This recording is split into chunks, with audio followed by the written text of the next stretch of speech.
first test, I guess. For the testing days, because my name is Mikko Hypponen. And I hunt hackers. My name is Mikko and I hunt hackers. I hunt hackers for a living. That's what I do. That's my job. That's what I've been doing for basically all my life. And when I say I hunt hackers, I mean the evil kind of hackers. The bad hackers, the black hats, the ones who try to break into our systems. So I have a long history in IT. When I joined F-Secure, I was initially doing database development. I was a coder. Then I was running our support services for a couple of years. Then I did Q&A, testing. I've actually done that. And then I've been running our labs and running our research facilities and our international malware research operations and our future threat assessment work for quite a while. And when I say quite a while, what I actually mean is that every month I get a letter in the mail, salary slip from my employer, from F-Secure. And that salary slip has one field which tells that I've been employed by F-Secure since the 1st of June 1991. Do you know what that means? 25 years! Quarter of a century!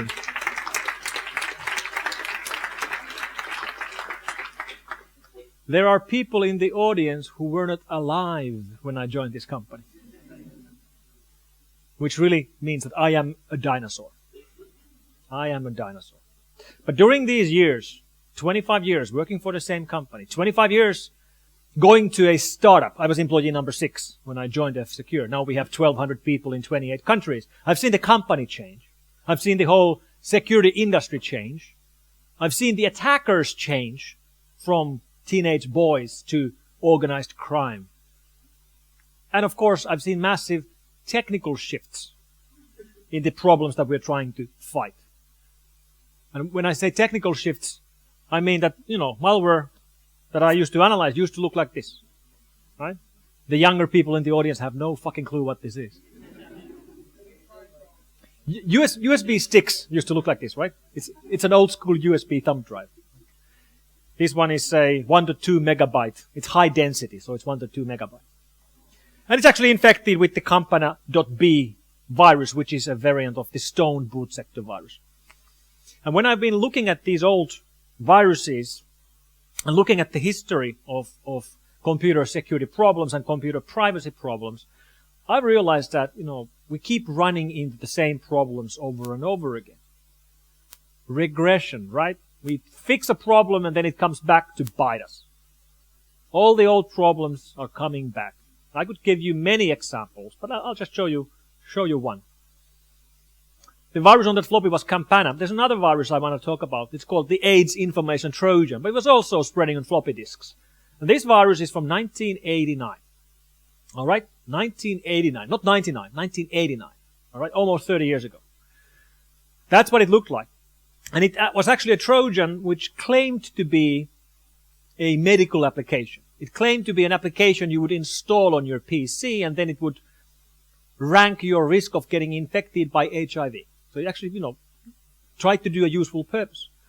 However, if you did not read the end user license agreement, which of course we never do, you would miss the part where it says that if you install it and use it for more than a week without paying a license fee, they can lock your system and make you pay. And that's exactly what it did. After a week of having this installed on your PC, it would encrypt your master boot record, encrypt your file indexes, file allocation table at the time, and then it would display you this screen where it demands a ransom payment of $189 to be sent to Panama to get your files back. So this is 1989, all right? 27 years ago. Now, next, I'm going to show you a video recording of what it looks like when you get infected with a brand new malware which we found last month. A malware called Petya, which is a piece of malware made in Russia. And after you get infected by Petya, after a couple of minutes, it's going to blue screen your system. It's a Windows malware. It's going to blue screen your Windows. and reboot your Windows. And when Windows reboots, it actually ends with the check disk display, explaining to you that your file system has been corrupted and now it's running check disk.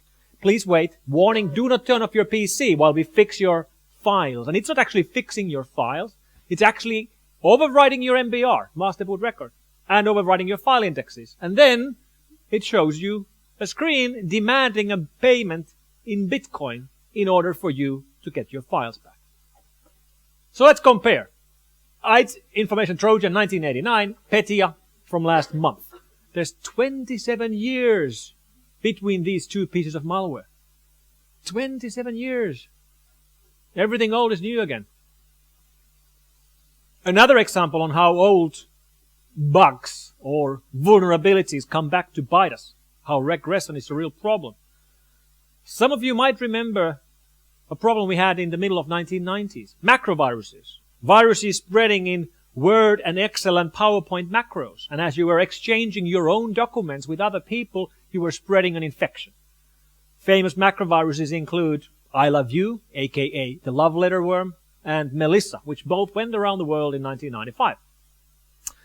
And we got rid of this problem in 1997. We got rid of this problem in 1997 because in 1997 Microsoft released Office 97. And in Office 97 they had decided to fight the macro malware problem by disabling macros by default. Which is not a bad call. I mean, most users didn't use macros and they were scary, dangerous, so let's put them off by default. If you still use macros, then you enable them and then you can use them. It's not a bad call. It actually worked. It actually fixed this problem. Macroviruses had become very quickly the most common malware type in the world. And they plummeted and disappeared when Office 97 came out. Very good. Problem fixed. Until this year, 2016, when we started seeing more and more malware which arrives to you in an email. So you get an email thanking you for your business. For example, thanks for shopping with us. Thank you for your payment. We have now charged your card for $802. And you haven't done any shopping. So this doesn't feel too good. I mean, oh my God, has somebody stolen my credit card number? Well, there are details on the purchase in the invoice. Let's open up the invoice. Well, you know where this is going to. Well, when you open up the invoice, you actually can't read it. The contents are gibberish. And then, let's see. We actually had a bit of a problem with the projector earlier today. Let's see if this works again. All right. So, you can't read the invoice. But then it helpfully has this message that if your document has incorrect encoding, please enable content by pressing this button, enable content button. And this is the button that was introduced in Office 97. Macros are disabled by default, but when you open up a document which has macros embedded, then it shows you this button which will enable content, meaning run macros. And when you run macros, they can do whatever they want. In this case, well, when you click it, actually it will first decode the document, so you actually get an invoice. So you sort of get what you expect. But at the same time, it also decodes a binary, writes it to the temp folder and executes it. And that is a piece of malware. You just got infected by clicking the button. And no, your credit card has not been charged. That's just the trick to get you into clicking the button. So if you're going to learn one thing out of Nordic Testing Days 2016, if you're going to learn one thing, I want that one thing to be is that do not click the button. Don't click enable content. And now just to make this clear, there are similar buttons in Word. So for example, when you get a Word or Excel file from the internet and you want to edit it, then there's a different button which says enable editing. That's not as bad. Enable content. That's the one you don't want to click. All right? Keep this in mind. And of course, many of you will be thinking that, yeah, that's a good lesson, but I wouldn't click on that. I mean, I wouldn't fall for that. Yes, you would. For example, someone you know and trust sends you an email saying, check this out. and there's a Word document. You open up the Word document, and it's done with the newer version of Word. It's done with Word 2016. You can't read it. You have to load the document, you have to enable content. And that's a pretty good trick. That looks fairly convincing. Don't fall for it. Don't click enable content. If there's one thing I want you to learn. Or you get a document explaining that it's protected for security purposes, so you have to enable content. Don't. Or you get an Excel spreadsheet that you can't read because it's blurred. Blurred. Why is it blurred? Well, it's been set to blur because security. So if you want to read it, click enable content. Don't click. All right. So what would happen if you do click? Well, for example, and I didn't click. All right. Like, I guess we have to get used to this. I guess it's going to do this a couple of more times during my talk. So let's just assume it's going to go back and forth. We actually changed the converter to get this working better, but it didn't do the trick completely. Now, if you do click, you might get infected by Petya, the one I showed you with the video. You might get infected by Loki. You might get infected by HydraCrypt, or you might get infected by some other type of Trojan. And over 90% of the Trojans we nowadays intercept from malicious emails are ransom Trojans. Ransom Trojans which will encrypt your files and ask you to pay bitcoins to get your own files back. That's what they do. This is HydraCrypt. This is Maktub Locker. They will provide you with a unique Bitcoin address and ask you to send 2 or 3 or maybe 5 Bitcoins to that address. And if you actually follow the instructions, if you actually pay, they will deliver. So, at least, they are honest criminals. So let's think about this.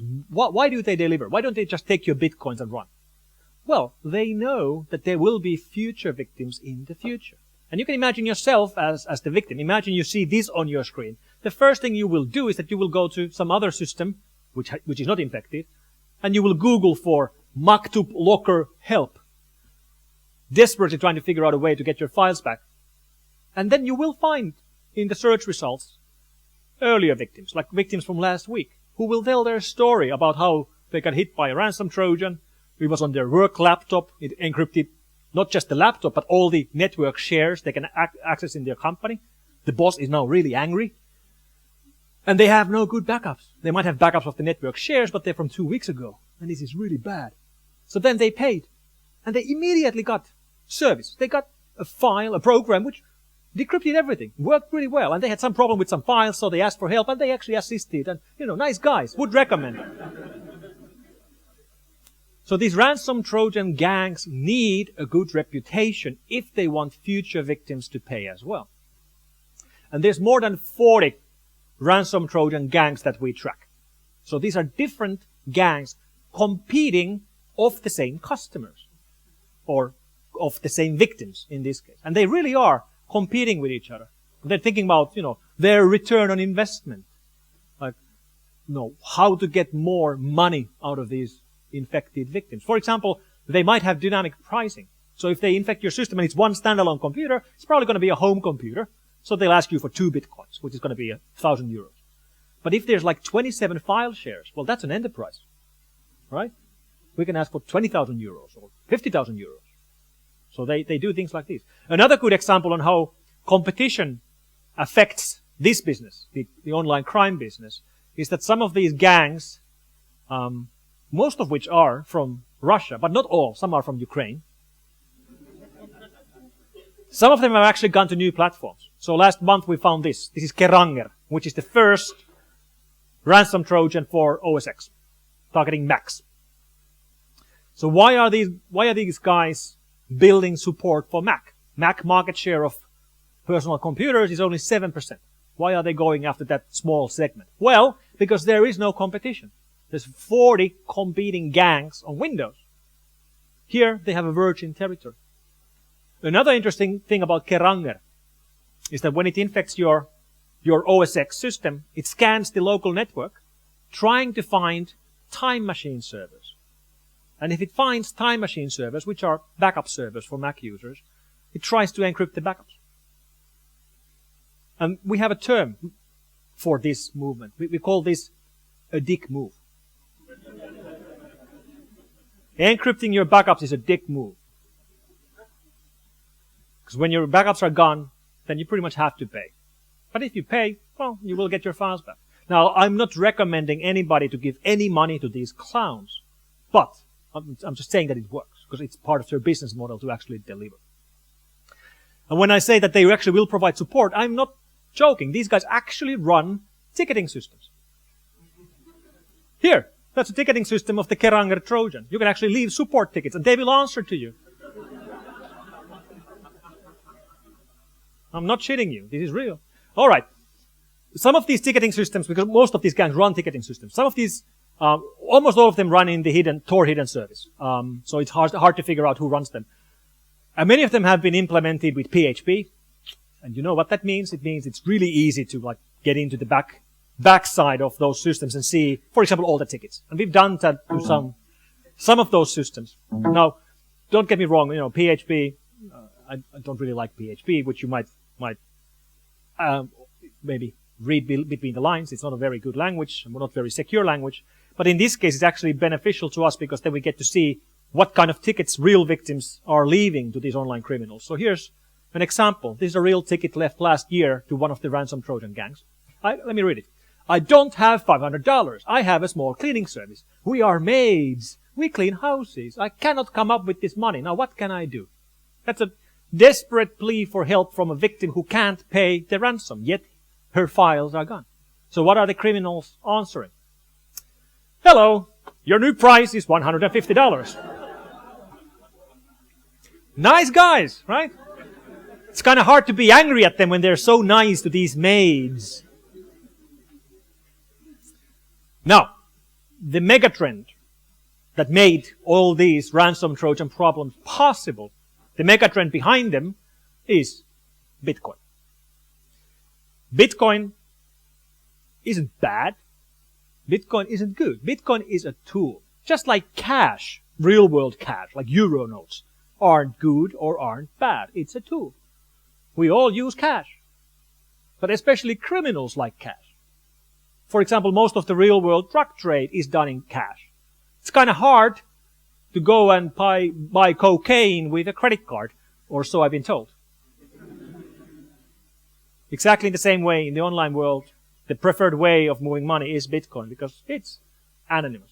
But it also means that because Bitcoin is based on blockchain, and blockchain is a public ledger of transactions, that means we can actually watch these wallets used by these crime gangs to see how many ransoms they get. And for example, CryptoLocker, which is a gang out of Moscow, over the last 2 years, through their Bitcoin wallets, we've seen over 300 million euros go through. 300 million. To put that into perspective, our revenue, F-Secure revenue, is 150 million. So clearly, we are in the wrong business. And there's so much business in the underground. I mean, you can go and buy ransom Trojan attacks. You can buy criminal hosting. You can buy phishing services. You can buy botnets. Or you can buy denial of service attacks. Some of these guys even advertise on YouTube. Let me show you one video.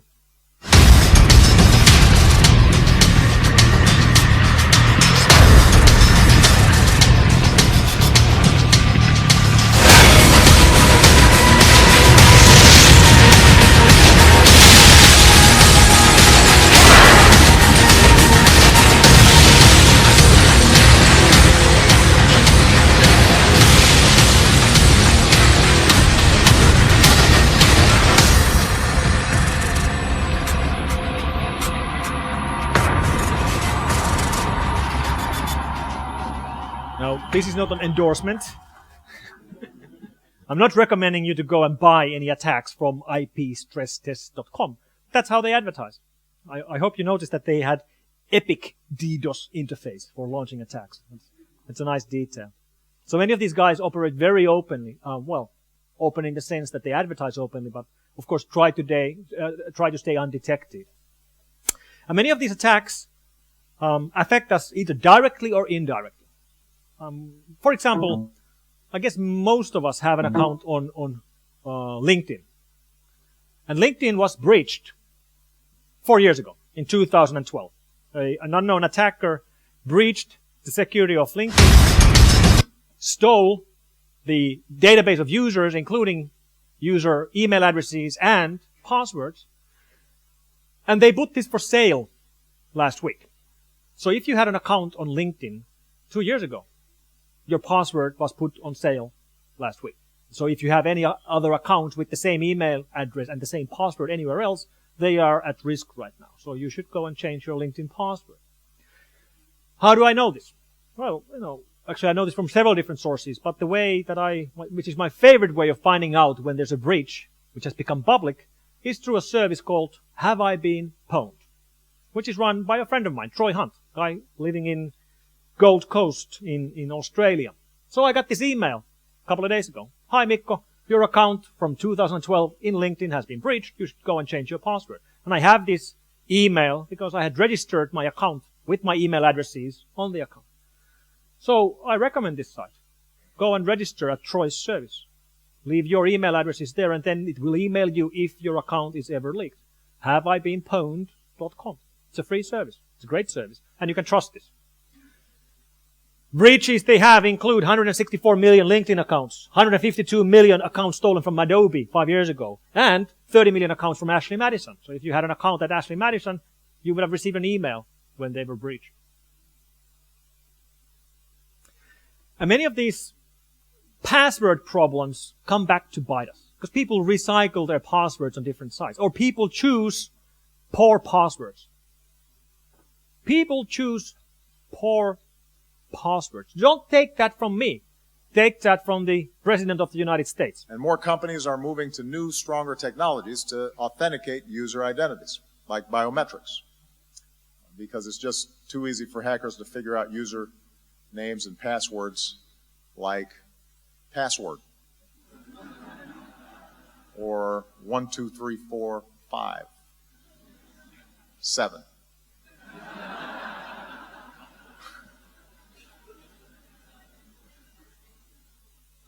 Those are some of my previous passwords. I've changed them since then.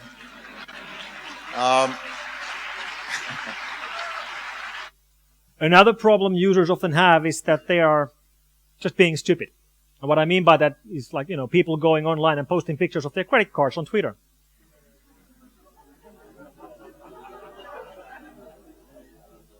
It gets better.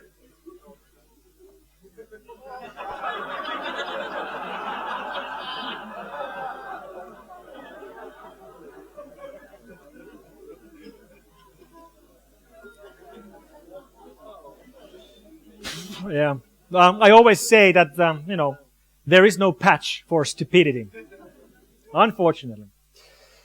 Now, another example of financial risk, this is obviously financial risk. Another current example of financial risk is what's been happening lately with the Society for Worldwide Interbank Financial Telecommunication. Does anybody know what this is? What is Society for Worldwide Interbank Financial Telecommunication? SWIFT. SWIFT. That's what it's abbreviated to. And SWIFT is the way banks move money between themselves. International money transactions are done through the SWIFT network, which is it's actually a company headquartered in Brussels. And you might have heard about the SWIFT breaches this year, because there's been several. In fact, we know of 4, but there's probably been more. And it's not about SWIFT being breached. SWIFT hasn't been breached. Independent banks which use SWIFT network to transfer money have been breached. And the money has been sent out using the SWIFT network. So we know of the first breach, the first breach we know of, which is targeting a bank in Bangladesh. They wired $81 million from Bangladesh to an account in the Philippines. Then there was second heist, which we just know it exists, but we don't know which bank it was, or how much money was stolen, or where it went. The third breach was targeting a bank in Ecuador, where $12 million was sent to Hong Kong. And then the fourth one was targeting a bank in Vietnam, and the money was sent to Kenya. So pretty international, right? Pretty much all over the world. In fact, these attackers tried to steal much more. Many of the transactions were actually stopped before they were successfully done. They attempted to steal 900 million or more. So we're getting close to the big B, $1 billion. $1 billion is a lot of money for any party. So this leaves us with a couple of questions, like, who did this? And where did the money go? Well, with the first breach, which started from Bangladesh, we know where the money went. Almost half of the money went to this casino in Philippines, where it was used to purchase poker chips worth $46 million. Let me repeat that. Poker chips worth $46 million. Why? To launder them. We see this quite a bit. We see online poker and real-world poker being used to launder money. The way it goes is that you get poker chips, either real or virtual. Then you go to a poker table, either real or virtual, and then you play poker with the chips. And when you play with these stolen chips or stolen money, you play badly. You play badly on purpose. You lose the money on purpose. You get 7-2 offsuit, you go all in. Because then you will lose the money to another player in the same table, and he's actually your partner. He's going to win the money. And now it's going to look clean. Sir, where did all this money come from? Well, you wouldn't believe it. I won it in poker. Here are the receipts. Here are the logs. Laundered. Okay. So the other question, who did it? As almost always in cases like these, attribution is very hard. But there's one piece of malware in this attack which was communicating back with the attackers. And that communication was encrypted. It was encrypted using a key. Key or a password. And the thing about that key or password is that we've actually seen it before. We saw it in December 2015 in a completely unrelated attack. In an attack which was targeting a movie studio. The password is this one. It has never been publicly disclosed before. Now it doesn't matter anymore, because we know this is the link between two different attacks. And the attack against the movie studio you might have heard of. It was the attack against Sony Pictures. As Sony Pictures was attacked in December 2015, after they announced this movie coming out of Sony Pictures, which talks about the dictator of North Korea. And US government very quickly made the claim that this attack was done by the North Korean government. And there was a lot of, many people claimed that, or many people commented that, we don't believe you. Like, how can you prove that in any way? How could you possibly know it's North Korean? Then eventually, US government said, well, actually, we know it's the North Koreans. We know it because we've breached their networks 2 years ago and we watched them do it. So it's sort of like US, being angry about North Korea hacking a US company, and they know because they hacked them. So. But what I'm saying is that these attackers from December 2015 used the same password or same key to encrypt the communications as the attackers against Swift. Same attackers. It's got to be. Highly likely to be the same attackers. So I'm not saying that attacks against Swift were done by North Korea, but they were done by North Korea. And $1 billion, that's a lot of money. $1 billion is a lot of money for any government. I actually went to Wikipedia to check what's the annual budget of North Korea. It's $4 billion. Their annual budget is $4 billion. So $1 billion is a lot of money. They didn't get $1 billion. They got, what we know of, they got $100 million, but that's already a serious amount of money. So is this then cyber war? Since it is a government behind these attacks. No, it's not. This is theft. It might be done by nation state, but it's not war. It's stealing. So what would be war? Cyber war. Well, we do have another example, which is much closer to what we probably really should describe as cyber war. And that's what happened on last Christmas Eve's Eve to a company headquartered in Kyiv, in Ukraine. A company called Prykarpat. This company. Somebody can probably pronounce this? That company. Thank you. Thank you very much. So this company is in charge of the long-distance electrical grid of Ukraine. They operate the actual network, including the relays and the backup power generators that transfer electricity in most of Ukraine. And they were targeted with an attack on the 23rd of December last year. And the attack started fairly simply. One of the operators realized that his mouse doesn't work. That's how it starts. My mouse doesn't work. Probably out of battery, right? And the guy who realizes that his mouse doesn't work is operating a Windows workstation which is controlling the backup power generators and the relays. And as he's debugging his mouse, he realizes that even though his mouse doesn't work, the cursor is moving on the screen. And this is a bad sign. When he turns to his colleague tells him the same story, that actually his mouse and his keyboard doesn't work either. They're locked out of their own workstations. Workstations which control critical infrastructure. And then they watch as, on the 6 workstations, all of them are being controlled by shadow operators who start clicking on switches, turn off backup power, and start turning off power in different parts of the country until the shadow operators turn off backup powers for the building where the operators are themselves and then click the relays to shut the power, leaving the operators themselves in the dark. This happened last December. 200,000 people were without electricity.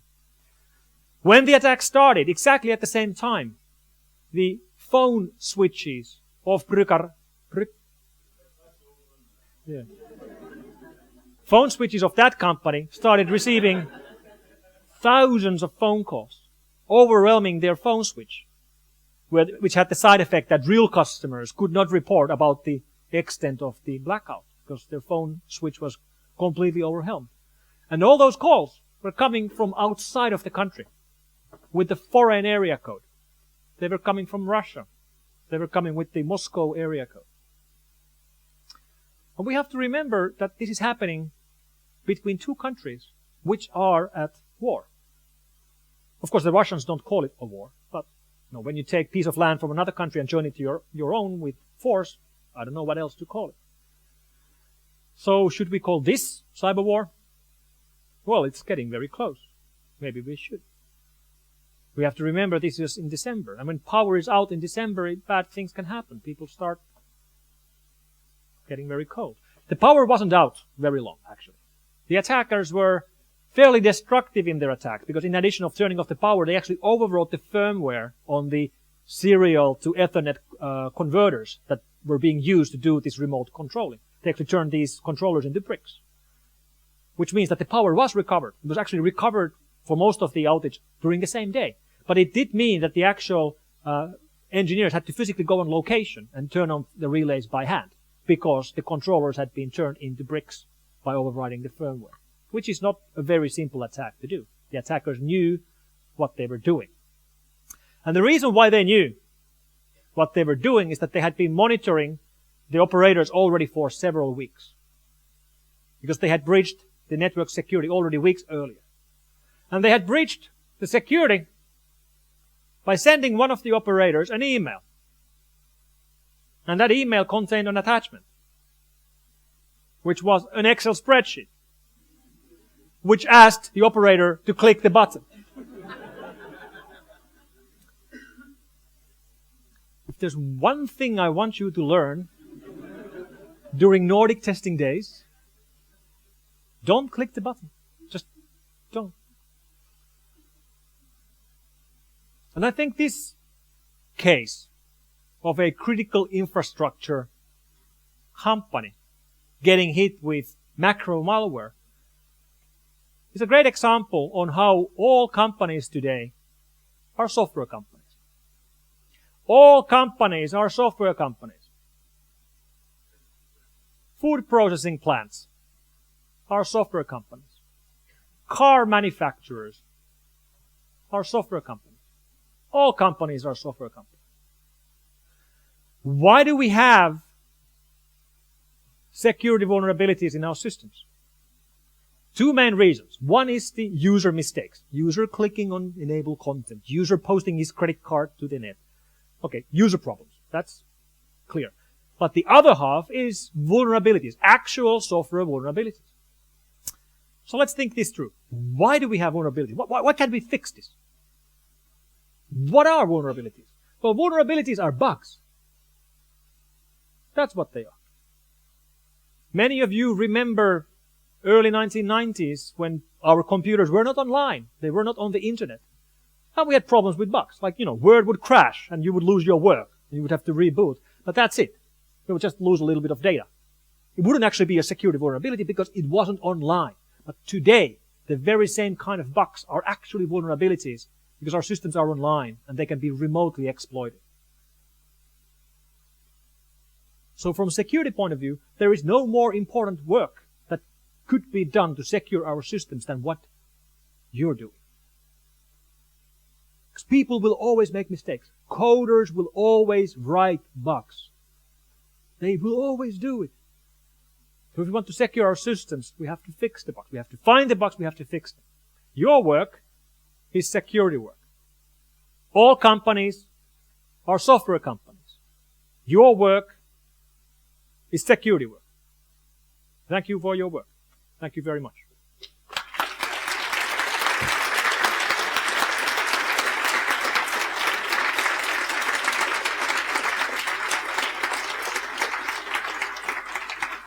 Thank you, Mikko, for a very nice show. Do you need this floppy? I have nowhere to stick it, I'll be honest. Do you have a drive? No. Okay. Not yet. So, Mikko, can you answer a question honestly to me? How many times have you been hacked? Oh, thanks for asking. I actually have a policy on that. I'm not discussing my personal security. So I'm not answering your question. That's an OPSEC principle. Won't discuss it, but thank you. Any other questions? I promise to answer the next question. Can you do a favor for me? Ask the same question. So how many times have you been? When you came on, you said that you hunt hackers. What do you do when you find them? What do we do when we find the hackers? We work with the local law enforcement and we put them into jail. We do that regularly. We've actually jailed Estonian criminals, for example, right here in Estonia. So, of course, we're not the cops. We're just a company. So we can't do anything else than work with the authorities. And since we've been doing it for years and years, it's quite interesting. For example, we for years and years we had big problems with the Russian cops. They really weren't very active in trying to fight this problem. They've changed. They're actually nowadays very active in getting hackers jailed and taken from the field. And this is at the very same time a little bit schizophrenic. Of course, I mean, we like taking criminals offline. We like putting them into jail. But then, of course, we also have to have very clear limits on what do we do with the authorities. Yes, we do work with law enforcement, but for example, we don't work with intelligence agencies. That would be all too easy to end up in breaching exactly the kind of things we're trying to protect, because we're trying to protect people's security, we're trying to protect people's privacy, and we don't like wholesale blanket surveillance, which is an all too close reality to all of us in today's internet. And there's a question in the back row. Mm-hmm. Sorry.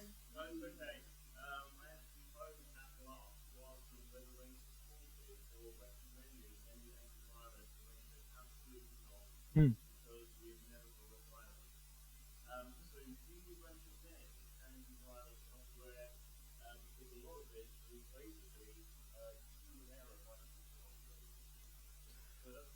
Right.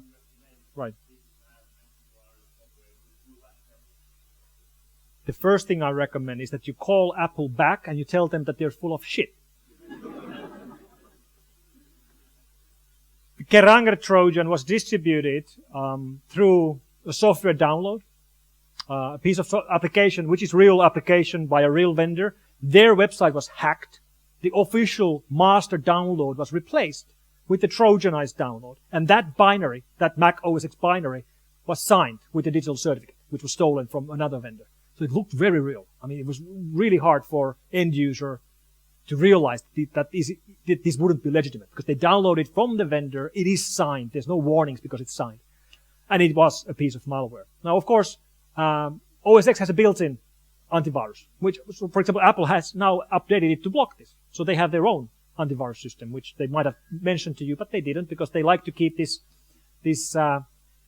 notion in people's heads that, Mac has no security problems. That's not true. Mac does have security problems. And to answer your real question, do I recommend an antivirus or a security system for Mac users? For many years, I would have answered, no, you don't actually need it. Because there are so few attacks that you don't. I can't say that anymore. Today, I do recommend running an antivirus on a Mac. I also recommend running a VPN on a Mac. I also recommend running a VPN on an iPhone and an iPad.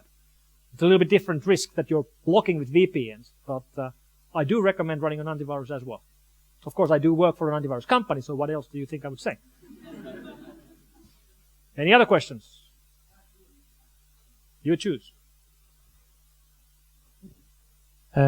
Instead of watching them work, do you also counterattack those attackers? Do we counterattack the attackers? Depends. Well, for example, these hidden service PHP sites that these ransom Trojan gangs run, yeah, we've gone through them and see if we can extract any useful information. What we're really looking for is not really these tickets and stuff like that. What we're looking for are the encryption keys, the master keys. If we could find the keys, we could decrypt everybody's data. We actually haven't found any of those, but we were trying. And that you could call that hacking back.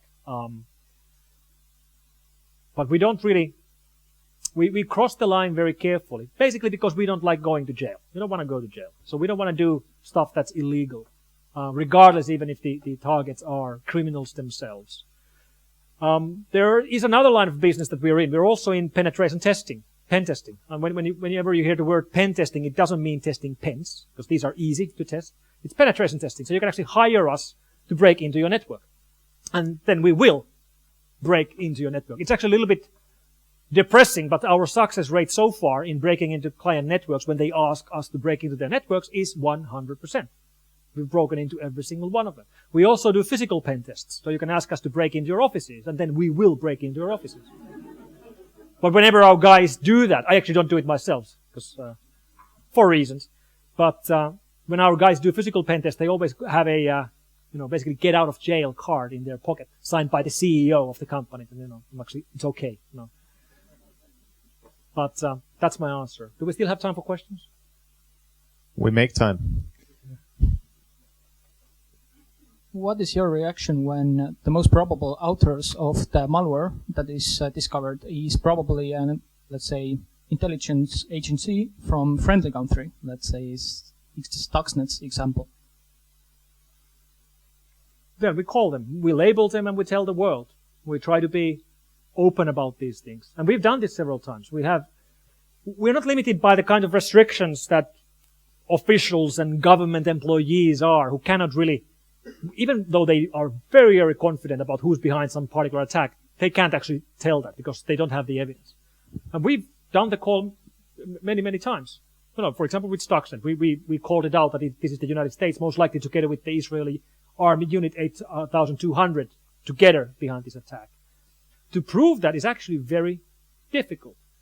But it goes back to the kind of bits and pieces like the password in these North Korea attacks. And of course, that could be a false flag. It's possible someone planted that, trying to frame North Korea. It's possible. It's highly unlikely. And that's one of the reasons why governments are interested in offensive cyber action, because they get deniability. They can always deny. To the end of the world, they can deny that, nope, we didn't do that. Someone is trying to frame us. And it's very, very hard to prove that wrong.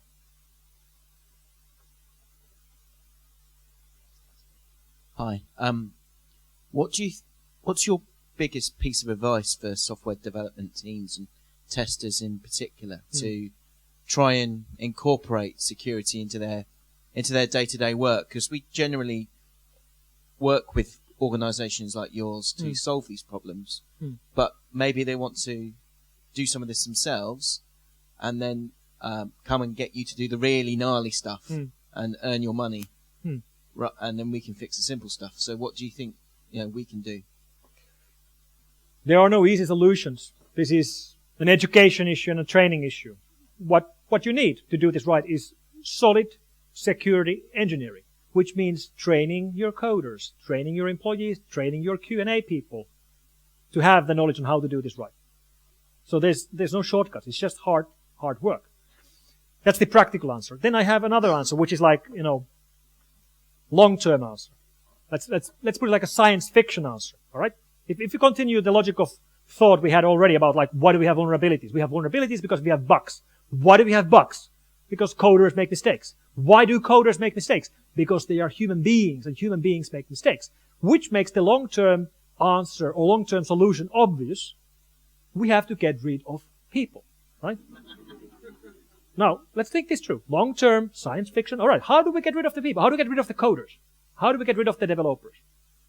Well, we replace them with a program, right? I've actually done this. Years ago, I wrote a program which wrote programs. All right? I've done it. The programs absolutely sucked, but they did compile. All right? It's doable. All right. So let's assume this. I drop everything I do, and I just spend all my time perfecting this program, making it better and better. After 10 years of developing it, it's writing fairly good programs. After 20 years, really good programs. After 30 years, it's starting to get closer and closer as a programmer to my level, right? It's reaching, my level is here. It's getting closer and closer. And then one day, it reaches my level, and that's the last day I have to program anything. In fact, it's the last day any programmer anywhere in the world have to program anything again. Skynet, basically, yeah, that's what it is. Because that program would write a better version of itself, which would write a better version of itself. In 15 seconds, it would have skyrocketed. In 30 seconds, it would be beyond our capability to understand. Super intelligence. Really, really big stuff. And I know this sounds like science fiction, yes, Skynet, but I also do believe that this will happen during our lifetime. I do believe this will happen during our lifetime. And it's going to be really, really scary. And it's going to really change the world. And I think it's going to happen. And I think with that, I don't think there can be any bigger questions in the audience after this. So thank you very much.